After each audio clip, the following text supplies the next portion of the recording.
Nakapasa na ako, papasok na ako sa army.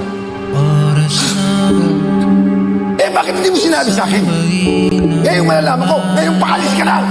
Ano ba tingin mo sa akin dito? Ha? Ano tingin mo sa akin sa mamahay na to? Atoy! Tatay mo ako!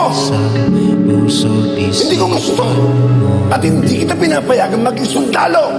Kamamatay lang ng mama mo. Teka na. Bakit ka ba nagmamamadali umalis dito? Ha? Bakit? Dahil ayoko kayong makasama. Sandali. Dahil magkasama rin po ba kayo ni tatay? Hindi. Mamaya pang umuwi yun. May inipid daw siyang kliyente sa labas. Ganun po ba? Pag umalis ka dito, huwag ka nang babalik!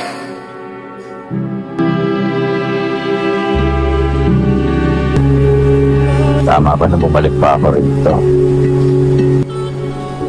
Atoy, ito ang tahanan mo. Dito ka pinalaki ng mga magulang mo. Suyuin mo na lang muna ang tatay mo. Kalimutan niyo muna ang tampuhan, ha?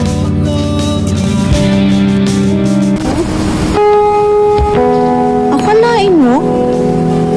Nililinis pala ni Delphine ang kwarto mo?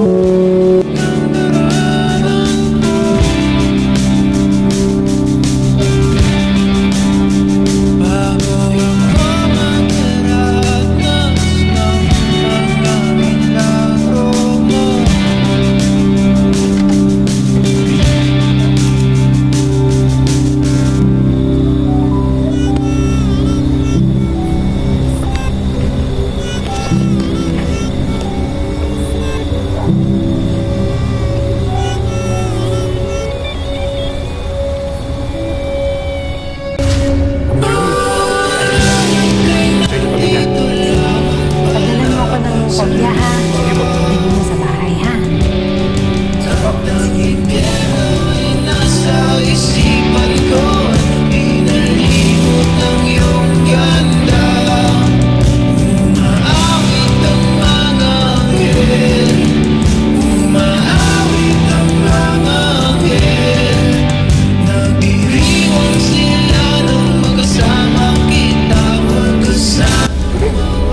Julie! Ako na! Julie!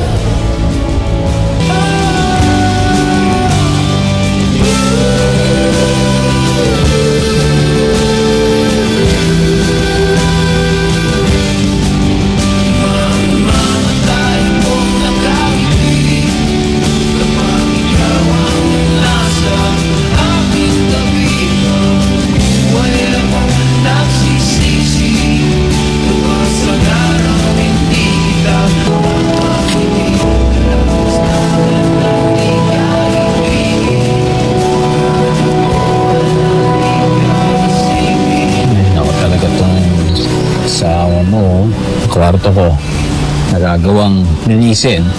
Pero itong puntod ng asawa niya, dumi-dumi. Ano ba yan? Sensya na, Nay, ha? Ngayon lang ulit ako nakadalaw sa inyo. Yung dami-dami na nangyari magmula nung uli ako nakapunta rito. Alam niyo ba, pumasok ako sa pagsusundalo. Hindi ko masasabi sa iyo yun dati dahil sigurado namang hindi mo ako papayagan. Magagalit kayo sa akin.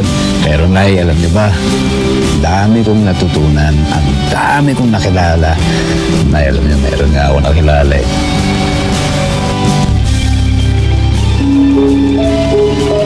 Mahal, patawarin mo ako, ha? Pinabalikan na ako ng mga kasalanan ko.